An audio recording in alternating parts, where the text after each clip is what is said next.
Hey everybody, good morning. Myself Bivin Patel and you are watching my YouTube channel Graph Physics જ્યાં આપણે ફિઝિક્સના લોક નહીં પણ unlock કરીએ છીએ. તો આપણે ચેપ્ટર સ્ટડી કરી રહ્યા છીએ ઘન પદાર્થના યાંત્રિક ગુણધર્મો મિકેનિકલ પ્રોપર્ટીઝ ઓફ સોલિડ. બરાબર?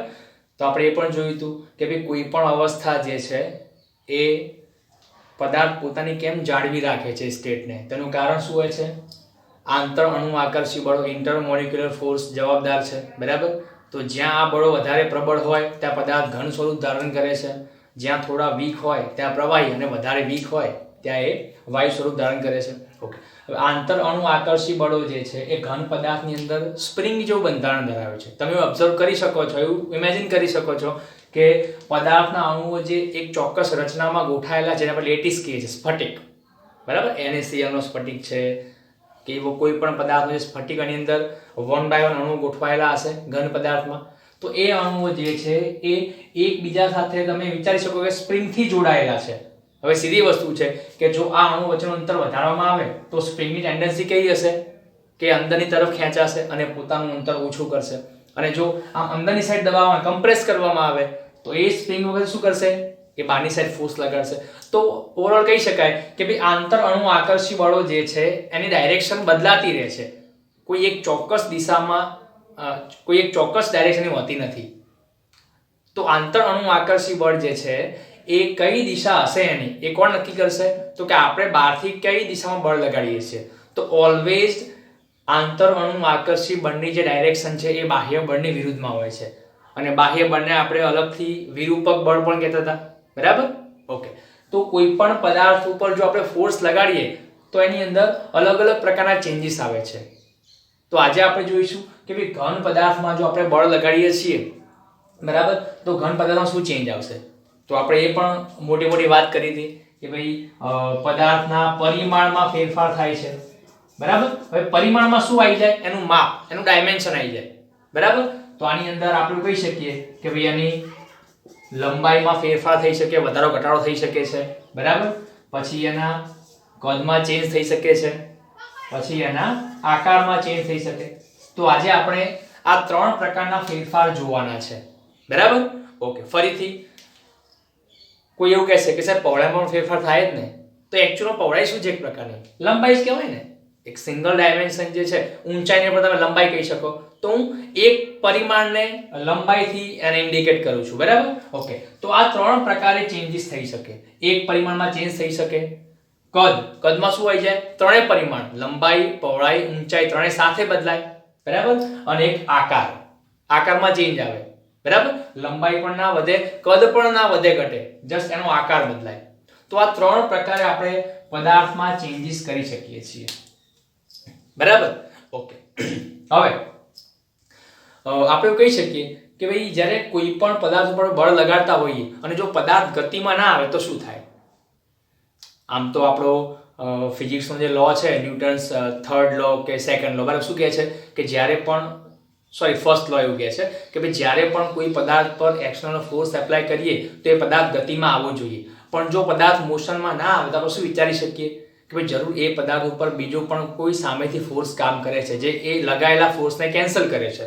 મતલબ કે કોઈ પદાર્થ પર જો ઇક્વલ એન્ડ ઓપોઝિટ ફોર્સ કામ કરતો હોય, એટલે કે સમાન મૂલ્યનો અને વિરુદ્ધ દિશામાં જો બળ કામ કરતું હોય તો એ બળની અસર કેવી થઈ જાય? નલ થઈ જશે, એની અસર 0 થઈ જાય છે. પણ શું એ બળ બીજી કોઈ પોતાની અસર બતાવશે? ચલો, ગતિ તો પદાર્થને ના કરાય, પણ શું કરાયું એને? તો એ બળની અસર પદાર્થ જે છે ને એ ટેન્શનમાં રહે છે, એક સ્ટ્રેસમાં રહે છે, એક તણાવમાં રહે છે. સમજાય છે? તો એ તણાવના કારણે શું ચેન્જીસ આવી શકે? માની લો કે ભાઈ આ જે માર્કર છે, આ માર્કર પર હું 2 સાઈડથી આમ બળ લગાવું છું, એને ખેંચું છું બંને સાઈડથી. શું માર્કર મોશનમાં આવે છે? તો આન્સર ઇઝ નો. પણ બળ તો લાગે છે ને. તો આ બળ પોતાની કઈ ઇફેક્ટ હવે સ્ટાર્ટ કરશે? તો એ માર્કરની લંબાઈમાં વધારો કરશે. જો આમ બંને સાઈડથી ખેંચું તો મતલબ આ માર્કર જે છે ને એ બંને સાઈડ લાગતા બળથી તણાવમાં છે, ટેન્શનમાં છે. બરાબર? તો યાદ રાખો, જ્યારે બળ લાગવાથી મોશન ના થાય એ વખતે માની લેવાનું કે ભાઈ એ પદાર્થના પરિમાણમાં કોઈ ચેન્જીસ થવાનો છે એની અંદર. બરાબર? સેમ એક્ઝામ્પલ બીજું આપી દઉં કે જો આ માર્કરને બંને સાઈડ અંદર દબાવું, અંદરની સાઈડ, તો પણ આ માર્કર રેસ્ટમાં જ છે, મોશન કરતી નથી. તો આ શું કહીશું કે ભાઈ આની લંબાઈમાં ઘટાડો થઈ શકે છે. પછી બધી સાઈડથી પકડી અને આમ દબાઈ દો, ચારે બાજુથી એક પણ સાઈડ છૂટવા દેતો નથી, તો પણ આ ટેન્શનમાં છે. તો શું થાય? આના શેમાં ચેન્જ આવશે? કદમાં ચેન્જ આવશે. સમજાય? તો તમને એટલો તો ખ્યાલ આવી ગયો કે ભાઈ જો મારે લંબાઈમાં વધારો ઘટાડો કરવો હોય, મતલબ એક પરિમાણમાં ચેન્જીસ કરવા હોય તો મારે શું કરવું પડે? બે સાઈડ બળ લગાડવા પડે, અને કેવા? સમાન મૂલ્યના અને વિરુદ્ધ દિશામાં બળ લગાડવા પડે. પરંતુ જ્યારે કદમાં ચેન્જ કરવો હોય, કદમાં શું આવી જાય ભાઈ? બધા પરિમાણ આવી જાય ટોટલી. તો આખી આ જે માર્કર જે પણ જગ્યા રોકે હવામાં, જે પણ તમે દેખાય છે એ શેમાં આવી જાય? કદમાં આવી જાય. તો મતલબ એ થયો કે જો મારે કદમાં ચેન્જીસ કરવો છે તો મારે બળ ક્યાં લગાવવું પડે? બધી સાઈડ લગાવવું પડે. જેટલી સપાટી છે એની હવામાં એ બધી સાઈડ જો ફોર્સ લગાવ ને તો એના કદમાં ચેન્જીસ આવશે. પછી આકારમાં ચેન્જ કરવો હોય તો હું શું કરીશ? આ માર્કરના બંને છેડા આમ પકડ્યા અને આને આમ ઘુમાવું અને આને આમ ઘુમાવું, તો શું થાય? આકારમાં ચેન્જ થાય. એ વખતે શું એની લંબાઈ વધે ઘટે? ના. શું એના કદમાં ચેન્જ આવે છે? ના. પણ શું બદલાઈ ગયું? એની રચના બદલાઈ ગઈ કે ભાઈ પહેલા માર્કર જેવી હતી, હવે આ રીતે ફોર્સ લગાવીશ આમ તો આ ભાગ આમ ફરવાનો ટ્રાય કરશે, પેલો ભાગ પેલી બાજુ ફરશે, તો એના આકારમાં ચેન્જ આવશે. તો માર્કરમાં તમને એટલો બધો ખ્યાલ ના આવે, પણ તમને બીજું એક એક્ઝામ્પલ આપું. સ્પોન્જ લાવો અને પછી બે ચાર પકડીને ઘુમાવો તમે, તો શું થાય? એ આખો આંટો ફરી જશે આમ. તો એ વખતે ના તો એની લંબાઈ બદલાઈ, ના તો કદ બદલાયું, પણ શું ચેન્જ આવે એની અંદર? આકારમાં ચેન્જ આવ્યો. બરાબર? તો આ રીતે બાહ્ય બળ જે છે એ જ્યારે કોઈ પદાર્થ પર લાગતું હોય અને ગતિ ના થાય ત્યારે શું માની લેવાનું? કે ભાઈ સમાન મૂલ્યનું અને વિરુદ્ધ દિશામાં હોઈ શકે છે, કાં તો બધી બાજુથી સમાન બળ લાગતું હોય છે, અને એ વખતે આ ત્રણ પ્રકારના ચેન્જીસ આવે છે. તો આગળ આપણે હવે ડિટેલમાં આ ત્રણને વન બાય વન સ્ટડી કરવાના છે. બરાબર? ઓકે. હવે સૌથી પહેલું કે આપણને ખબર છે ભાઈ કે આ જે માર્કરનું એક્ઝામ્પલ આપ્યું મેં, બરાબર? તો આની અંદર શું ગોઠવાયેલું હશે? અંદર અણુઓ ગોઠવાયેલા છે વન બાય વન માર્કરની અંદર. તો હવે આ તો ઘન પદાર્થ છે, તો એકચ્યુઅલમાં આની અંદર રચના કેવી હશે? આ પ્રકારે હશે કે અણુઓ જે છે એ સ્પ્રિંગની જેમ જોડાયેલા હશે. હવે સીધી વસ્તુ છે, જો હું આ માર્કરને આમ બહારની સાઈડ ખેંચું છું આમ લંબાઈનો વધારો કરવા માટે, તો અંદરના જે અણુઓ છે શું પ્રયત્ન કરશે? સ્પ્રિંગના કારણે, આંતર અણુ આકર્ષી બળના કારણે આમ અંદર ખેંચવા પ્રયત્ન કરશે, પોતાનું ડિસ્ટન્સ હતું એ પાછું લાવવા પ્રયત્ન કરશે. અને એ જ રીતે જો અંદરની સાઈડ દબાવું છું તો આ શું કરવાના? બહારની સાઈડ ફોર્સ લગાવશે. તો આપણે એવું કહી શકીએ કે જ્યારે પણ આપણે કોઈ બાહ્ય બળ લગાવીએ છીએ ને, એટલે કે વિરૂપક બળ લગાવીએ છીએ, એ વખતે પદાર્થની અંદર એક ઓપોઝિટ ફોર્સ ક્રિએટ થયેલો હોય છે, અને એ ઓપોઝિટ ફોર્સને શું નામ આપ્યું હતું? પુનઃસ્થાપક બળ. પુનઃસ્થાપક બળ, જેને કહેવાય છે રિસ્ટોરિંગ ફોર્સ. આપણે આગળ વાત કરી હતી. બરાબર? તો પુનઃસ્થાપક બળ ભાઈ ક્યારે ક્રિએટ થાય? જ્યારે બાહ્ય બળ લાગે ત્યારે. હું એમ કહું કે ભાઈ શું આ માર્કરની અંદર પુનઃસ્થાપક બળ લાગે છે? તો આન્સર ઇઝ નો. કેમ? કેમ કે આમાં આપણે કોઈ પણ પ્રકારનું બળ લગાવતા નથી. અંદરના અણુઓ ક્યારે એક્શનમાં આવશે? આ સ્પ્રિંગ ક્યારે એક્શનમાં આવશે? જ્યારે બહારથી કોઈ ચેન્જ કરવાનો પ્રયત્ન કરે ત્યારે. નોર્મલ સ્પ્રિંગ આમ પડી હોય તો આપણે એને કહી શકીએ કે સ્પ્રિંગ ખેંચાયેલી છે કે દબાયેલી છે? ના, એ નોર્મલ કન્ડિશનમાં છે. બરાબર? પણ જ્યારે ખેંચશો કે દબાવશો ત્યારે એની અંદર કોઈ ચેન્જ આવવાનો પ્રયત્ન થાય છે, અને જ્યારે ચેન્જીસ કરવાનો પ્રયત્ન કરીએ બહારથી, એ વખતે એનો વિરોધ કરતું જે બળ ઉત્પન્ન થાય એની અંદરની સાઈડ, એને શું કહેવાય છે? પુનઃસ્થાપક બળ કહીએ છીએ, મતલબ ફોર્સ ઓફ રિસ્ટોરેશન કહીએ છીએ, અથવા રિસ્ટોરિંગ ફોર્સ કહીએ છીએ. બરાબર છે? ઓકે. તો એક વાક્યમાં કેવું હોય તો ભાઈ પુનઃસ્થાપક બળ એ બાહ્ય બળની હાજરીમાં જ લાગે છે. જેમ તમે લોઝ ઓફ મોશનમાં ભણી ગયા કે ભાઈ ઘર્ષણ બળ ક્યારે લાગે? તો જ્યારે બાહ્ય બળ લાગે ત્યારે ઘર્ષણ બળ એક્શનમાં આવે છે. જ્યાં સુધી પદાર્થ સપાટી પર એમને એમ પડ્યો હોય ને એ વખતે ઘર્ષણ બળનું અસ્તિત્વ હોતું નથી. પણ જો આપણે એને બળ લગાવીને ખસેડવાનો પ્રયત્ન કરીએ ત્યારે સામે એક ફોર્સ ક્રિએટ થાય છે. સમજાય છે? ઓકે. તો આ થઈ ગયું આપણું પુનઃસ્થાપક બળ. ઓકે. ચલો હવે જોઈએ કે ભાઈ કોઈ પણ પદાર્થની અંદર કેટલું પુનઃસ્થાપક બળ ઉત્પન્ન થાય છે આપણે માપી શકીએ? તો આમ આપણને નવાઈ લાગે કે સર પુનઃસ્થાપક બળ તો અંદરના અણુઓ ઉત્પન્ન કરે છે, વિરુદ્ધ સાઈડ, બહારની સાઈડ, આપણે એટલે કે બાહ્ય બળની વિરુદ્ધ સાઈડ ઉત્પન્ન કરે છે. તો એ અંદરથી લાગતું ફોર્સ જે છે આણ્વિક સ્તરે એ આપણે કેવી રીતે મેઝર કરી શકીએ? કેમ કે આના અણુ મને દેખાતા જ નથી. ફોર એક્ઝામ્પલ આ માર્કરમાં પ્રેસ કરું છું તો હું બહારથી કેટલો ફોર્સ લગાવ્યો તો મને ખબર જ છે કે ભાઈ મેં 10 ન્યૂટન ફોર્સ લગાવ્યો, આ બાજુથી 10 ન્યૂટન, આ બાજુથી લગાવ્યો. પણ આ માર્કરના જે અંદરના અણુઓ છે એ બહારની સાઈડ કેટલું પુનઃસ્થાપક બળ લગાવે છે એ શું મેજર કરી શકું? તો હા, એક મેથડ છે આપણી પાસે, બરાબર. બાહ્ય બળનો ઉપયોગ કરીને આપણે આ પુનઃસ્થાપક બળને આપણે મેજર કરી શકીએ એની સરખામણી કરીને, બરાબર. ચલો કઈ રીતે? તો હવે આપણે એવું કહી શકીએ કે માની લો તમને એક બીજું એક્ઝામ્પલ આપું.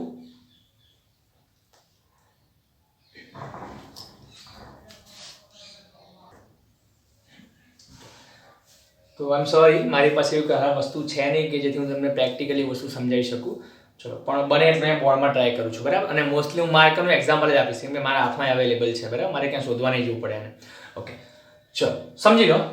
એક્ઝામ્પલ રીતે આપી શકીએ આપણે કે કોઈ પણ પદાર્થ જે છે એ સ્થિતિસ્થાપકની વર્તણૂક ધરાવે છે, એટલે કે બાહ્ય બળનો વિરોધ કરશે, જે ગુણધર્મની અંદર આવશે ઓપોઝિટમાં. ઓકે, બરાબર. તો એવું તમે સમજી લો કે આ માર્કરની આ બાજુ હું ફોર્સ લગાવું છું અને આ બાજુ ફોર્સ લગાવું છું, બરાબર. અને બંને અંદરની સાઈડ ફોર્સ લગાવું છું આ રીતે. તો થશે શું કે ભાઈ મારો ફોર્સ જો વધારે હશે તો આ માર્કર જે છે દબાશે. આમ આપણે નોટિસ ના કરી શકીએ, પણ જો માઇક્રો લેવલ પર જોઈએ આપણે તો બહુ સૂક્ષ્મ એની લંબાઈમાં ફેરફાર તો થાય જ છે, બરાબર. આપણે હાલ એની વાત કરીએ એક્ઝામ્પલ તરીકે કે જો આ માર્કરનું બંને સાઈડથી આમ દબાવું તો માની લો કે એની લંબાઈ જે છે ઘટે છે. હવે જેટલું હું ફોર્સ લગાવીશ પણ લંબાઈ ઘટવાની છે. માની લો કે મેં 20 ન્યૂટન ફોર્સ લગાવ્યો અને આ માર્કરની જેટલી પણ લંબાઈ ઘટવાની એટલી ઘટી ગઈ. હવે માર્કરની લંબાઈ ઘટતી નથી. હવે મેં ફોર્સ લગાવવાનું બંધ કરી નાખ્યું, પણ હાલ મારો ફોર્સ કેટલો લગાવેલો છે? 20 ન્યૂટન, બરાબર છે, 20 ન્યૂટન. તો હું શું કહીશ કે ભાઈ હવે આ જે છેડો છે, હવે આ માર્કર રેસ્ટમાં આવી ગઈ, કહેવાય સંતુલનમાં, કહેવાય ને. સંતુલન સ્થિતિ કોને કહેવાય? ઇક્વિલિબ્રિયમ કોને કહેતા આપણે? સંતુલન સ્થિતિ માટે શું થવું જોઈએ? Sigma f = 0. તો સીધી વસ્તુ છે કે ભાઈ આ માર્કર બંને સાઈડથી એક સરખા ફોર્સથી આમ દબાયેલી છે અને હવે હું ફોર્સ આપવાનું બંધ કરી દઉં છું, પણ જેટલું ફોર્સ લગાવ્યો એટલું ચાલુ રાખું છું. મતલબ કે 20 ન્યૂટન ફોર્સ આ માર્કર પર લગાવ્યો તો મેં, તો બસ એટલો ફોર્સ લગાવ્યો, હવે એને બંધ કરી નાખું આમ. તારો મતલબ શું કે ભાઈ આ માર્કરના જે બંને છેડા છે કેવા છે? સંતુલનમાં છે. એટલે કે આ જે છેડો છે હવે ના તો અંદર જાય છે, એટલે કે એની લંબાઈ ના તો ઘટે છે ના તો વધે છે. તો આનો મતલબ શું થાય કે આ છેડા ઉપર જેટલો આ સાઈડથી ફોર્સ લગાવું છું ને ભાઈ, એટલો જ ફોર્સ અંદરથી આમ લાગે છે ઓપોઝિટમાં. તો આ છેડો સંતુલનમાં કહેવાય કે નહીં? થોડું સમજો આ કન્ડિશનને કે હું આ સાઈડથી ફોર્સ અંદરની સાઈડ લગાવું છું પણ હવે આ છેડો અંદર જતો નથી, એની લંબાઈ હવે વધારે ઘટતી નથી. તો મતલબ એ કે સામે અંદરના જે અણુઓ છે ને ભાઈ એટલો જ ફોર્સ આ સાઈડ લગાવતા હશે. તો બંને ફોર્સ કેવા થઈ ગયા? Equal and opposite. તો આની ઇફેક્ટ કેવી થઈ ગઈ? 0 થઈ ગઈ. તો આ છેડો ત્યાંનો ત્યાં જ છે. સેમ અહીંયા પણ એવું થવાનું. આ બાજુ જેટલો ફોર્સ લગાવું છું એટલો સામે એવું લાગે છે આ રીતે. તો આનો મતલબ શું થઈ ગયો કે ભાઈ જ્યારે જો મારે પુનઃસ્થાપક બળ માપવું છે કે ભાઈ અંદરથી અણુઓ કેટલો ફોર્સ લગાવે છે, તો એ વખતે મારે કઈ કન્ડિશનમાં જવું પડે? સંતુલન અવસ્થામાં જવું પડે. કેમ કે મને ખબર છે કે ભાઈ સંતુલન સ્થિતિ જ્યારે પણ આવે ને ત્યારે બંને સાઈડના ફોર્સ ઇક્વલ એન્ડ ઓપોઝિટ હોય, એટલે કે મૂલ્યમાં સરખા હોય અને દિશા વિરુદ્ધમાં હોય. તો હવે મને ખબર છે કે જ્યારે સંતુલન સ્થિતિ આવશે ત્યારે મારું બાહ્ય બળ અને અંદરનું જે પુનઃસ્થાપક બળ છે બંને કેવા થઈ જવાના છે? ઇક્વલ થઈ જવાના છે. સમજાય છે? તો આનો મતલબ એ થયો કે ભાઈ કોઈ પણ પદાર્થની અંદર કેટલું પુનઃસ્થાપક બળ લાગે તમારે શોધવું હોય ને તો તમારે એક ચોક્કસ મૂલ્યનું બળ આપીને પછી એ બળને કોન્સ્ટન્ટ રાખી દેવાનું, પછી એના મૂલ્યમાં વધારો ઘટાડો કરવાનો નહીં. એ વખતે માર્કર કાં તો પદાર્થ જે પણ કન્ડિશનમાં હશે એ કેવી કહેવાશે? સંતુલનમાં કહેવાશે. પણ માની લો કે મારી પાસે એક રબર બેન્ડ છે, એક રબર છે ખેંચી શકાય એવું, બરાબર. અને એના છેડે મેં આ રબર એક બાંધેલું છે અને એના છેડે મેં ધારો કે 1 કિલોગ્રામનું વજન લટકાયું, તો રબરની ટેન્ડન્સી કઈ છે? લંબાઈનો વધારો થવાનો. તો જુઓ આ જે કિલોગ્રામનો પદાર્થ જે છે લટકાયેલો એ ધીમે ધીમે ક્યાં જવાનો? નીચે જવાનો, અને રબરની લંબાઈ વધવાની છે. હવે એ જ્યારે પદાર્થ નીચે જતો હોય છે, રબરની લંબાઈ વધતી હોય છે, એ વખતે આપણે પુનઃસ્થાપક બળ ના આપી શકીએ. કેમ? કે સંતુલન અવસ્થા આવી નથી. કઈ રીતે ખબર પડે? તો કે પદાર્થ શું કરે છે ભાઈ? ગતિ કરે છે નીચે. તો સંતુલન સ્થિતિ ક્યારે આવે? પદાર્થ જ્યારે કેવો થઈ જાય? સ્થિર થઈ જાય ત્યારે. તો હવે આપણે શું કહીએ કે ભાઈ થોડા સમય પછી આ જે રબર છે એની લંબાઈ આટલી હતી અને હવે લંબાઈ થઈ ગઈ એની આટલી, બરાબર. અને હવે આ જે 1 કિલોગ્રામનો પદાર્થ છે કેવો થઈ ગયો, હવે સ્થિર થઈ ગયો.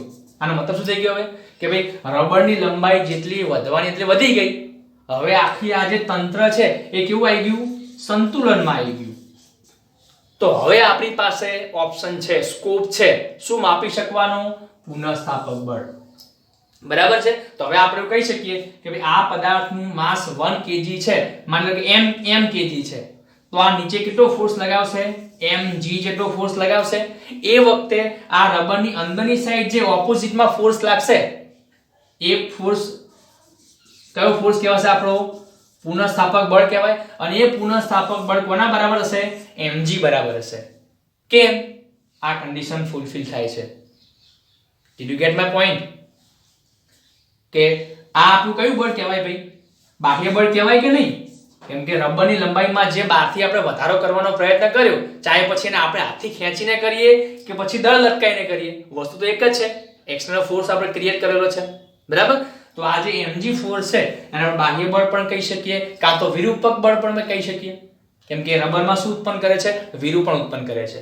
તો યાદ રાખો, વન લાઈનમાં બાહ્ય બળ લગાયેલું જે છે આપણે એ પુનઃસ્થાપક બળ જેટલું ક્યારે થાય, જ્યારે પદાર્થ કેવો આવે, સંતુલનમાં આવે. સમજાય છે? અને સંતુલનમાં ક્યારે આવે, પદાર્થ જ્યારે ગતિ કરતો બંધ થાય, કાં તો પછી એનો લંબાઈનો વધારો ઘટાડો થવાનું બંધ થઈ જાય. મતલબ જેટલો થવાનો હતો એટલો થઈ જાય અને પછી અચળ કન્ડિશનમાં આવી જાય. ખ્યાલ આવે છે, બરાબર. તો હવે આપણે એવું કહી શકીએ કે ભાઈ એક્સટર્નલ ફોર્સને ફિઝિક્સમાં આપણે દર્શાવીએ છીએ Fe વડે. E for external, F for force, Fe. અને પુનઃસ્થાપક બળને શું કહેવાય, રિસ્ટોરિંગ ફોર્સ કહેવાય. અને આપણે દર્શાવીએ Fr વડે, ફોર્સ ઓફ રિસ્ટોરિંગ. તો એ સંતુલન સ્થિતિમાં આવે, સિગ્મા F બરાબર 0. ત્યારે ચેક કરો, Fr ક્યાં લાગે, Fe ક્યાં લાગે, બાહ્ય બળ નીચે, Fr ક્યાં લાગે, ઉપર. અને બંને કેવા છે, ઇક્વલ એન્ડ ઓપોઝિટ. તો બંને કેવા થવાના, ઇક્વલ. સમજાય છે? તો બસ આ રીતે પુનઃસ્થાપક બળ માપવાની મેથડ આપણને બહુ ઈઝીલી મળી ગઈ કે બાહ્ય બળ હોય એટલું જ પુનઃસ્થાપક બળ હોય છે, પણ ક્યારે, પદાર્થ સંતુલનમાં હોય ત્યારે. સમજાય છે? ઓકે. હવે આ જે પુનઃસ્થાપક બળ લાગે છે ને બાહ્ય બળની ઓપોઝિટમાં એટલી જ વેલ્યુનું, એને આપણે નામ આપ્યું પ્રતિબળ. જુઓ, પ્રતિબળ. વારંવાર પુનઃસ્થાપક બળ આવું લખવું, બરાબર, એ આપણે થોડું બોરિંગ લાગે છે. અને એવું એનું સોલ્યુશન કયું છે, તો કે આપણે પુનઃસ્થાપક બળનું નામ બદલીને શું રાખી દીધું, પ્રતિબળ રાખી દીધું. કેમ? જુઓ, બળ અને પ્રતિબળ શબ્દ જ છે, ગુજરાતીમાં બહુ સારો શબ્દ છે. કોઈ પણ શબ્દનો વિરુદ્ધાર્થી બનાવો છે, શું કરીએ છીએ આપણે, સામે પ્રતિ લગાવી દઈએ છીએ, બરાબર. તો બળની ઓપોઝિટમાં શું હોય, પ્રતિબળ હોય. એને પ્રતિબળ પોતે શું છે ભાઈ, પુનઃસ્થાપક બળ છે. પણ ડિફરન્સ થોડો એટલો છે કે ભાઈ પુનઃસ્થાપક બળ તો ખરું જ, પણ પુનઃસ્થાપક બળને આપણે ક્ષેત્રફળથી ડિવાઈડ કરીએ છીએ. જો આ રીતે એ વખતે આ પ્રતિબળ બને છે. તો એક્ચ્યુઅલમાં સમજવા માટે આપણે સમજી શકીએ કે ભાઈ પુનઃસ્થાપક બળ બેઝિકલી પ્રતિબળ જ છે, બંને ઇક્વલ જ છે. પણ પુનઃસ્થાપક બળને આપણે જ્યારે ક્ષેત્રફળથી ડિવાઈડ કરીએ ને એ વખતે પ્રતિબળ બને છે. હવે આપણને ખબર જ છે ભાઈ કે સંતુલન સ્થિતિની અંદરની વાત કરીએ આપણે, એ વખતે પુનઃસ્થાપક બળ કોના બરાબર થાય, બાહ્ય બળ બરાબર થાય. તો આપણે સીધું શું લખી શકીએ કે ભાઈ બળ ભાગ્યા ક્ષેત્રફળ. આ રીતે બાહ્ય બળ કે બળ. તો મતલબ પ્રતિબળ શોધવું છે કે પદાર્થની અંદર કેટલું ક્રિએટ થાય છે. તો આપણે શું કરીશું કે ભાઈ આપણે લગાવેલું બળ અને ભાગ્યા એ બળ કેટલા ક્ષેત્રફળમાં લાગ્યું અને ભાગાકાર કરી નાખીએ તો આપણને શું મળશે, પ્રતિબળ મળે. તો પ્રતિબળની વ્યાખ્યા શું, એકમ ક્ષેત્રફળ દીઠ ઉદ્ભવતા પુનઃસ્થાપક બળને શું કહેવાય છે, પ્રતિબળ કહેવાય છે. પણ જ્યારે આપણે એને શોધીશું વેલ્યુમાં કે ભાઈ કેટલું પ્રતિબળ ઉત્પન્ન થયું, એ વખતે આપણે કોનો ઉપયોગ કરીશું, નોટ પુનઃસ્થાપક બળ, પણ પુનઃસ્થાપક બળ મેળવવાની મેથડ કઈ છે, ઓલ્ટરનેટ બળને માપી લો જે આપણે લગાવ્યું. Did you get my point? Okay, clear. તો આ થઈ ગયું પ્રતિબળ. અને પ્રતિબળને ઇંગ્લિશમાં કહેવાય છે સ્ટ્રેસ. સ્ટ્રેસ, બરાબર. સ્ટ્રેસને આપણે ગુજરાતીમાં શું કહીએ છીએ ભાઈ, તણાવ કાં તો ટેન્શન. જુઓ આપણા ઘણા બધા શબ્દો આપણને આવા મળશે. તો કોઈ પણ પદાર્થની અંદર પ્રતિબળ ક્યારે ક્રિએટ થાય, એ ક્યારે સ્ટ્રેસ અનુભવશે, જ્યારે એ પદાર્થ જે છે એ બાહ્ય બળની અસર હેઠળ હોય, અને એ પણ કેવા બાહ્ય બળ, સમાન મૂલ્યના અને વિરુદ્ધ દિશામાં. બરાબર. તો એક આપણું બહારનું બાહ્ય બળ આપણું, અને અંદરથી જે ક્રિએટ થાય પુનઃસ્થાપક બળ. તો કોઈ પણ વસ્તુ અંડર ટેન્શનમાં હોય છે જ્યારે ફોર્સ લાગે ત્યારે. ઇવન તમે પણ હોવ છો. એક્ઝામ્પલ આપું કે ભાઈ તમારા ફ્રેન્ડે તમને ફોન કરીને મસ્ત લોકડાઉનમાં ટાઈમ છે અને માની લો કે કોઈ થિયેટર ક્યાંક ખુલ્લું છે તો થિયેટરમાં મૂવી જોવાનો પ્લાન બનાવ્યો. બરાબર. તમે ખુશ થઈ ગયા કે આજે મજા છે, મૂવી જોવા જવાનું છે. બરાબર. ટાઈમ પાસ થઈ જશે આજે આપણો. અને તમારા ઘેર પપ્પાએ કીધું વાંચવા બે, સાહેબે લેક્ચર નવો મૂક્યો છે, વિડીયો અપલોડ થઈ ગયો છે. રાઈટ. તો હવે તમારું મગજ શું કહેવાય, શેમાં આવી ગયું? સ્ટ્રેસમાં આવી ગયું. કેમ સ્ટ્રેસમાં? એક બાજુ મગજને કયો સ્ટ્રેસ છે કે ભાઈ મૂવી જોવા જવું છે, બીજી બાજુ કે બાપાએ વાંચવાનું કીધું છે. બંને બાજુ. અને પાછું સરખું મહત્વ છે બંનેનું. પપ્પા કે એનું પણ મહત્વ છે, ભાઈબંધ કહે છે આપણને ગમે છે એનું પણ મહત્વ છે. તો કહેવાનો મતલબ શું છે કે બે ફોર્સ લાગે આપણા મગજ ઉપર, એક ફોર્સ આ બાજુ, એક ફોર્સ આ બાજુ. સમજાય છે? તો એ વખતે પણ આપણું મગજ અંદર સ્ટ્રેસમાં હોય છે. તો ઇવન કોઈ પણ વસ્તુ ભાઈ દુનિયાની અંદર કોઈ પણ વસ્તુ જ્યારે બળ લગાવો ને એટલે અંડર ટેન્શનમાં તો આવે જ છે. ક્લિયર? અને એ જે છે એને આપણે નામ શું આપ્યું? પ્રતિબળ. રાઈટ? ઓકે. હવે આવું કેમ કર્યું ભાઈ? પ્રતિબળ શોધવા માટે આપણે સીધું પુનઃસ્થાપક બળનો ઉપયોગ કેમ ના કરે, ક્ષેત્રફળથી કેમ ડિવાઈડ કર્યું? તો માની લો કે ભાઈ આ માર્કર ઉપર હું આમ 10 ન્યૂટન ફોર્સ લગાવું છું તો આની અંદર પ્રતિબળ ક્રિએટ થશે, મતલબ પુનઃસ્થાપક બળ ક્રિએટ થવાનું આની અંદર, આની ઓપોઝમાં. ઓકે.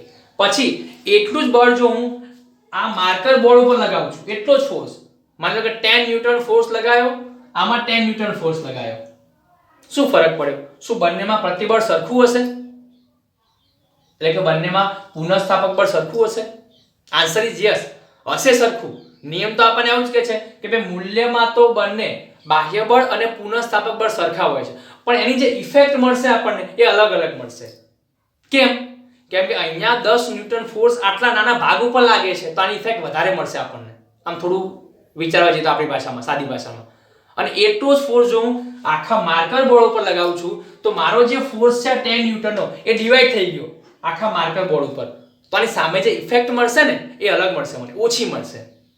હા, પણ બધાની ભેગી વેલ્યુ કરીશ તો મને એટલી જ મળવાની છે. આનું સામે હું આખા માર્કરનું જ્યારે પુનઃસ્થાપક બળ ગણીશ ત્યારે મને 10 ન્યૂટન મળશે, આનું પણ 10 ન્યૂટન મળશે. પણ ફરક શું છે? તાત્કાલિક ઇફેક્ટ, ઇન્સ્ટન્ટેનિયસ ઇફેક્ટ જે છે એ અલગ મળશે મને. સમજાય છે? તો આવું ક્યારે કરવું પડે? તો જ્યારે આપણે કમ્પેરિઝન કરવી હોય કે ભાઈ લોખંડ પર ફોર્સ લગાવો તો એ વધારે પુનઃસ્થાપક બળ ક્રિએટ કરશે કે પ્લાસ્ટિક પર? તો તમે શું કહેશો કે સાહેબ લોખંડ વધારે સામે પ્રતિબળ ક્રિએટ કરે છે કેમ કે લોખંડ મજબૂત છે, તો જેટલો ફોર્સ આમ લગાવ્યો વધારે સામે એટલો ફોર્સ લગાવશે. પણ આપણે કરીશું કે ભાઈ પ્લાસ્ટિકમાં આપણે 50 ન્યૂટન ફોર્સ લગાવ્યો આટલા નાના વિસ્તારમાં, અને એક મોટું લોખંડ લઈએ અને એમાં 50 ન્યૂટન ફોર્સ લગાવ્યો. તો ચેક કરો કોની ઇફેક્ટ વધારે, કોની ઇફેક્ટ ઓછી? તો આપણે શું કહીશું? એ વખતે કન્ડિશન થઈ ગયું કે પ્લાસ્ટિકમાં વધારે ઇફેક્ટ મળે છે અને લોખંડમાં ઓછી ઇફેક્ટ મળે છે. પણ શું રિયલમાં એ કન્ડિશન સાચી છે કમ્પેરિઝન? તો આન્સર ઇઝ નો. કેમ? તો કે પ્લાસ્ટિક આપણે આટલું લઈએ છીએ અને લોખંડનો મોટો ટુકડો લઈએ છીએ, તો ડિફરન્સ તો બંનેમાં આવવાનો છે. તો એ ફેર કમ્પેરિઝન નથી. તો કોઈ પણ વસ્તુની સરખામણી કરવી છે કે ભાઈ બાહ્ય બળની સામે કેટલો અપોઝ કરી શકે છે, કેટલું પુનઃસ્થાપક બળ ક્રિએટ કરે છે, એ જો મારે કમ્પેરિઝન કરવી છે તો મારે શું કરવું પડે? બેની સાઈઝ સરખી લેવી પડે. અને સાઈઝનો મતલબ થાય ક્ષેત્રફળ. કેમ કે હું આ જ્યારે ફોર્સ લગાવું છું ત્યારે મારો ફોર્સ આખી માર્કર પર કામ તો કરે છે, પણ હું મારો ફોર્સ લગાવું છું કેટલા વિસ્તારમાં? આ એરિયામાં. આ શું કહેવાય? ક્ષેત્રફળ કહેવાય એને. એ જ રીતે અહીંયા મેં જે ફોર્સ લગાવ્યો એ શું કહેવાય? અહીંયા ક્ષેત્રફળ કહેવાય. તો જ્યારે કમ્પેરિઝન સરખી કરવી છે ત્યારે બંનેનું જે ક્ષેત્રફળ છે આપણે કેવું લેવું પડે? સરખું લેવું પડે. કે ભાઈ 1 મીટર સ્ક્વેરનું હું પ્લાસ્ટિક લઉં છું અને એટલું જ 1 મીટર સ્ક્વેરનું લોખંડ લઉં છું. હવે બળ લગાવો, ખબર પડે કે ભાઈ કોણ મજબૂત છે, કોણ ટફ છે. સમજાય છે? ઓકે. તો એ માટે આપણે શું કરવું પડે? કમ્પેરિઝનના પર્પઝ માટે આપણે એને ક્ષેત્રફળથી ડિવાઈડ કરીએ છીએ તો આપણને ખબર પડે કે ભાઈ આપણે કેટલા વિસ્તારની ગણતરી કરીએ છીએ, કેટલા વિસ્તાર માટે બળની ગણતરી કરીએ છીએ. You get my point? Okay, ચલો તો આ થઈ ગયું આપણું પ્રતિબળ, બરાબર. ચલો હવે લઈએ આપણે પ્રતિબળનો એકમ, એનું પારિમાણિક સૂત્ર, આ બધું જે તમે લોઅર ચેપ્ટરમાં ભણ્યા છો, બરાબર. 1 થી 7 ચેપ્ટર, 1 થી 8 ચેપ્ટર ચાલ્યા, એમાં ક્યાંક ને ક્યાંક તમારે આ બધી વસ્તુ આવી છે. ચલો ઓકે, બોલો પ્રતિબળનો યુનિટ શું થાય? Unit of stress. તો પ્રતિબળનો એકમ છે બળ ભાગ્યા ક્ષેત્રફળ છે, તો બળનો એકમ છે ન્યૂટન અને ક્ષેત્રફળનો છે મીટર સ્ક્વેર, અને ન્યૂટન પર મીટર સ્ક્વેર ને આપણે બીજું પાસ્કલ પણ કહીએ છીએ, રાઈટ. પણ પ્રતિબળ માટે આપણે એકમ ન્યૂટન પર મીટર સ્ક્વેર જ રાખીશું, કેમ કે પાસ્કલ એકમ ઇક્વલ છે, બરાબર છે, પણ પાસ્કલ એકમ આપણે દબાણ માટે સ્પેસિફિકલી વાપરીએ છીએ. દબાણમાં બળ ભાગ્યા ક્ષેત્રફળ સૂત્ર એનું જ છે. તારો મતલબ આપણે આગળ જોઈશું, બરાબર, કે વન ટાઈપ ઓફ પ્રતિબળ અને દબાણ બંને સમતુલ્ય જેવી રાશિઓ છે, બરાબર. ઓકે, ચલો તો આ થઈ ગયો પ્રતિબળનો એકમ. ચલો એનું પારિમાણિક સૂત્ર, એનું પાસું શું થશે? ડાયમેન્શનલ ફોર્મ્યુલા કઈ થશે એની? m1 l - 1 t - 2, બરાબર. દર વખતે આપણે કરવાની બેસવાનું, તમને યાદ રહી જવી જોઈએ, બળનું, કાર્યનું, ઊર્જાનું, વેગમાનનું, બરાબર, બળ દબાણનું બધું. ઓકે, તો m1 l - 1 t - 2 આ એનું થશે પારિમાણિક સૂત્ર. ક્લિયર? ઓકે, હવે આ પ્રતિબળની ડાયરેક્શન કઈ હોય? તો ઓબ્વિયસલી જો આપણને આપણા બાહ્ય બળની ડાયરેક્શન ખબર પડી જાય તો પ્રતિબળ ડાયરેક્શન ખબર પડી જાય, કેમ કે ખબર જ છે કે ભઈ ઓલવેઝ પ્રતિબળની ડાયરેક્શન આપણી બાહ્ય બળની વિરુદ્ધમાં જ હોય છે. સમજાય છે? ઓકે, હવે એને સમજો. મને કે મારી પાસે આ બુક છે, આપણે શું મેળવવા જઈ રહ્યા છીએ? પ્રતિબળ સદિશ રાશિ છે. જુઓ, બળ સદિશ રાશિ છે ને, તો પ્રતિબળ પણ સદિશ રાશિ કહેવાય. તો એની દિશા કઈ હોય છે? તો દિશા માટે આપણે ચેક કરીએ કે માની લો આ એક બુક છે, જોઈ લો કઈ બુક છે? ઇલેક્ટ્રોનિક એન્જિનિયરિંગ, બરાબર. તો તમે આગળ જશો ફર્ધર સ્ટડી માટે તો આ બુક તમારે ભણવાની આવશે, ચિંતા ના કરતા આવડશે, બરાબર. ઓકે, જુઓ હું શું કહું છું કે ભાઈ આ જે બુક છે એની ઉપર જો હું ફોર્સ આ રીતે લગાવું, આ રીતે ફોર્સ, તો આ ફોર્સની ડાયરેક્શન કઈ કહેવાય ભાઈ? સપાટીને લંબ રૂપે કહેવાય. સમજો, આ શું છે? સપાટી ક્ષેત્રફળ કહેવાય. આ છે એની લંબાઈ, આ છે પહોળાઈ અને આ છે એની જાડાઈ. તો હાલ સપાટીનું ક્ષેત્રફળ કયું કહેવાય? લંબાઈ ગુણ્યા પહોળાઈ કહેવાય. અને આની ઉપર હું ફોર્સ લગાવું છું, કઈ ડાયરેક્શનમાં? આ રીતે. તો સામે જે ફોર્સ લાગશે એ પણ કેવો હશે? આ સપાટીની અંદરથી આમ 90 એંગલ પર બહાર હશે. તો આપણે ફોર્સ આમ લગાવ્યો લંબ રૂપે 90 એંગલ પર, અંદરથી આમ લાગશે. તો આપણે શું કહીશું કે ભાઈ એ વખતે જે પ્રતિબળ ઉત્પન્ન થયું અંદરની સાઈડ, એની ડાયરેક્શન કઈ હોય? સપાટીને લંબ રૂપે હોય. હા, પછી આપણે થોડું વધારે ડિટેલમાં જોઈને સમજાવો તો શું કહી શકીએ કે સપાટીને લંબ રૂપે તો ખરી જ, પણ બાહ્ય બળની વિરુદ્ધ દિશામાં.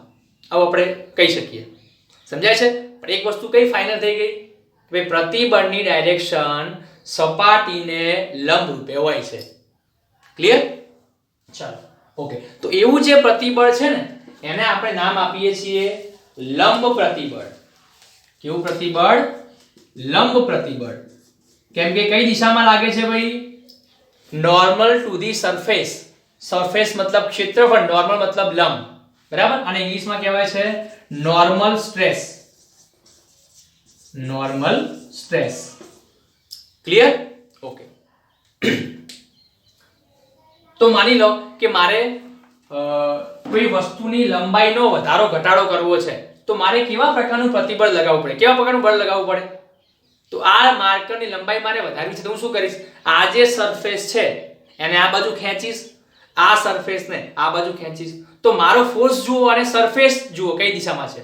તો મારો ફોર્સ આ સાઈડ છે અને સરફેસ કેવી છે? ક્ષેત્રફળ આ રીતે છે. તો ક્ષેત્રફળને લંબ રૂપે બળ લાગ્યું, તો આની અંદર કેવું પ્રતિબળ ક્રિએટ થાય? અંદરની સાઈડથી લંબ પ્રતિબળ. સમજાય છે કે નહીં? કેમ કે સપાટીને લંબ રૂપે બહારની સાઈડ બળ લગાવીએ છીએ. ઓકે. પછી બીજું, જો મારે આ માર્કરના કદમાં ચેન્જ કરવો હોય તો, જેમ કે આ બુકની વાત કરો, આ બુકની મારે લંબાઈ, પહોળાઈ, જાડાઈ ત્રણે મારે બદલવી છે, તો શું કરવું પડે મારે? અહીંથી આમ ફોર્સ લગાવવું, એ જ વખતે આ જે છે અહીંથી આમ ફોર્સ લગાવવું, એ એ જ વખતે અહીંથી આમ ફોર્સ લગાવું. 6 બાજુઓ છે ને બધી સાઈડથી આમ ફોર્સ લગાવું છું તો આ બુકના શું થઈ જવાનું કદમાં ચેન્જ આવશે. જો આ રીતે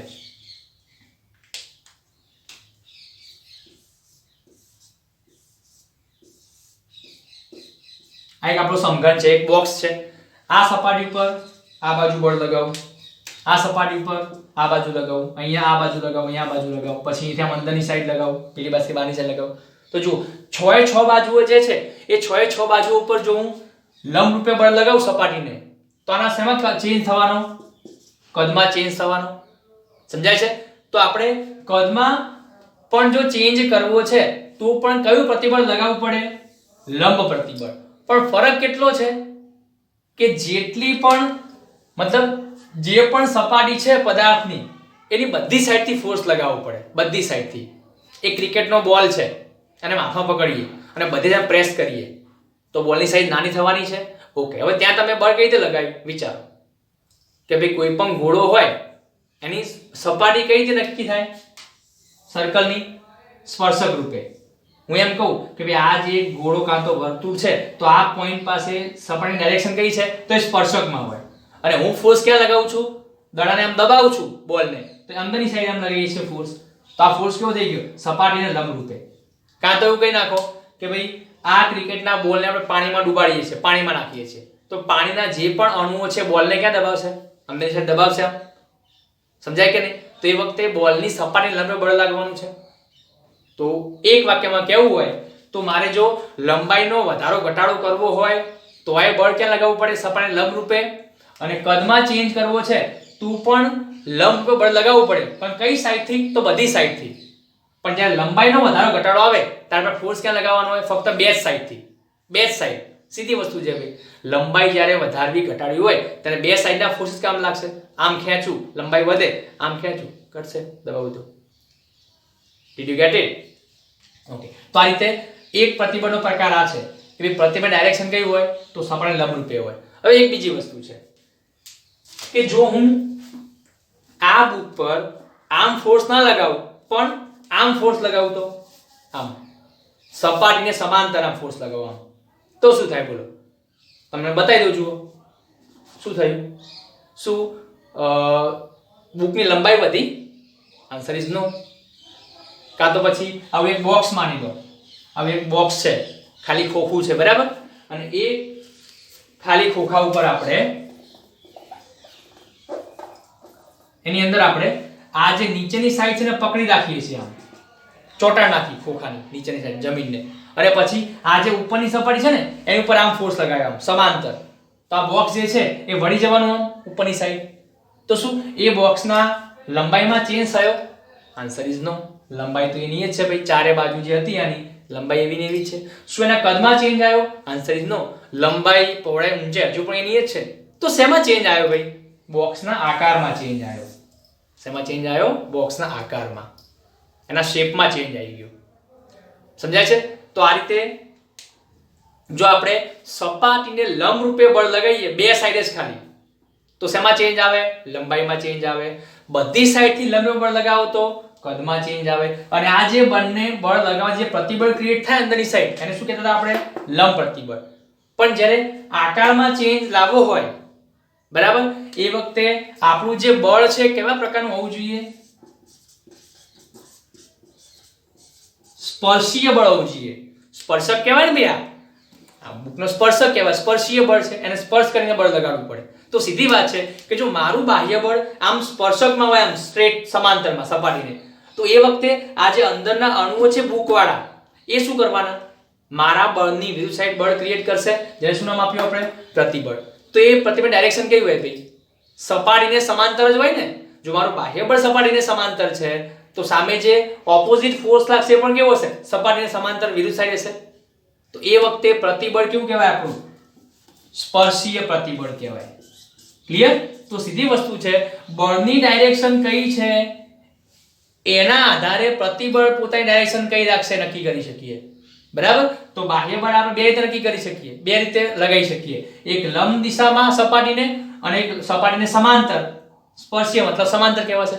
તો સામે પ્રતિબળ બે દિશામાં હોય. બરાબર, લંબ પ્રતિબળ કહેવાય અને સ્પર્શીય પ્રતિબળ કહેવાય. સમજાય છે? તો જુઓ, આપણે એક આખો જે નેક્સ્ટ થિયરી ભણીશું, જે મોસ્ટ ઇમ્પોર્ટન્ટ છે, બરાબર, એનો બેઝ ક્લિયર કરી નાખ્યો. હવે તમને થિયરી એકદમ ઈઝી લાગશે. કેવી ઈઝી લાગશે? રાહુલ ગાંધી જેવી ઈઝી લાગશે. બરાબર, કેવી? પપ્પુ જેવી. તો કહેવાનો મતલબ શું કે હવે જે આપણે થિયરી ભણશું ને, આ ત્રણેય અલગ અલગ, પર્ટિક્યુલરલી ડિફરન્ટ, કશું જ નથી. હું જે વાક્ય બોલે બસ એ વાક્ય જ આપણે ફરીથી રિપીટ કરવાના છે. સમજાય? ઓકે. તો આ રીતે તો આજના લેક્ચરમાં શું જોયું આપણે? પુનઃસ્થાપક બળ કેવી રીતે ઉત્પન્ન થાય છે, ક્યારે ઉત્પન્ન થાય છે, બરાબર, એ ફોર્સને આપણે કઈ રીતે માપી શકીએ છીએ, અને એ પુનઃસ્થાપક બળનો ઉપયોગ એના પ્રતિબળ માપી શકીએ, ડાયરેક્શન એની કઈ હોય છે, બરાબર, કયા પ્રકારે લગાવી શકીએ, આ બધું જ છે. સમજાય છે? તો આપણે કહી શકીએ કે ભાઈ પદાર્થની અંદર અણુ અથવા તો પરમાણુ લેવલે જે ચેન્જીસ આવે છે ને ભાઈ, અંદર શું એક્શન થાય છે, એ બધી જ વસ્તુ આપણે બહારથી શું એપ્લાય કરીએ છીએ એના આધારે માપી લઈએ છીએ. કેમ કે આપણે ત્યાં કઈ સિચ્યુએશન બહુ વધારે હેલ્પ કરે છે, બરાબર, કઈ? સંતુલન સ્થિતિ. ભાઈ ફિઝિક્સમાં આ સ્થિતિ એવી આપણને સારી મળી ગઈ છે કે ભલભલા પ્રોબ્લેમ આપણે ચૂટકીઓમાં સોલ્વ કરી શકીએ, ચપટી વગાડતા. સંતુલન. કેમ કે જ્યારે પણ સંતુલન સ્થિતિ આવે છે ને, ત્યારે આપણે મન ફાવે એમ બધું સરખાઈ શકીએ છીએ. અને એ સરખામણી કરીશું તો આપણને કોઈ ને કોઈ ફિઝિક્સમાં રાશિ મળી જ જવાની છે. સમજાય? જેમ અહીંયા શું મળ્યું આપણને? પુનઃસ્થાપક બળ મળી ગયું, બાહ્ય બળ જેટલું લગાવીને. Did you get my point? Okay, ચલો. તો આ થઈ ગયો આપણે બેઝ. બરાબર. હવે આપણે આના પછી જોઈશું પ્રતિબળના 3 પ્રકાર છે. લંબાઈનો વધારો ઘટાડો કરો તો એમાં જે પ્રતિબળ ક્રિએટ થાય, બરાબર, પછી કદમાં વધારો ઘટાડો કરો તો એ પ્રતિબળ, અને આકારમાં ચેન્જ કરો, બરાબર, તો એ પ્રતિબળ, અને એ પ્રતિબળની સાથે એની સાથે જોડાયેલી છે 3 વિકૃતિ.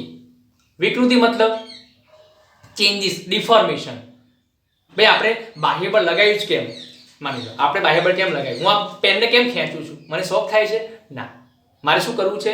આ પેનમાં કોઈ વિકૃતિ ઉત્પન્ન કરવી છે, આમાં કોઈ ચેન્જ લાવવો છે, બરાબર. તો જેમ પ્રતિબળ 3 પ્રકારના છે, લંબાઈમાં ચેન્જ કરવા માટે જે પ્રતિબળ લાગે એને આપણે શું કહીએ? પ્રતાન પ્રતિબળ કહીશું. નામ પછી આપણે જોઈશું, બરાબર એને. અને એ જ વખતે જે એક્શન, મતલબ એ જ માર્કરમાં જે ચેન્જ આવશે એ બળ લગાવ્યા પછી એને શું કહેવાય? વિકૃતિ કહેવાય, બરાબર. તો 3 વિકૃતિ છે, એને અનુરૂપ 3 પ્રકારના પ્રતિબળ છે. જે પ્રતિબળ કામ કરતું હોય એ પ્રકારની વિકૃતિ ઉત્પન્ન થાય છે. Did you get my point? Okay, બરાબર. તો આપણે નેક્સ્ટ લેક્ચરમાં જોઈશું. પણ યાદ રાખો, આ જે વિડિયો લેક્ચર છે તમારે કમ્પ્લીટલી 1 વાર નહીં, 2 વાર નહીં, 3 વાર રિવાઇઝ કરી લો એકવાર, બરાબર. ખબર ના પડે કોઈ તો ફરીથી રિપીટ કરીને જોઈ લો. પણ આટલા લેક્ચર તમને પરફેક્ટ જો ખબર હશે તો આગળ આપણને કોઈ પણ ટોપિકમાં પ્રોબ્લેમ નહીં થાય. કેમ કે આપણો બેઝ ક્લિયર છે કે એકચ્યુઅલમાં એક્શન શું થાય છે. તો જ્યારે પણ કોઈ નવી વસ્તુ તમને કહીશ ને, ત્યારે તમને આના બેઝમાં શું છે ખબર હોવી જોઈએ. ઓકે, ચલો. તો આપણે મળીએ નેક્સ્ટ લેક્ચરમાં. Thank you.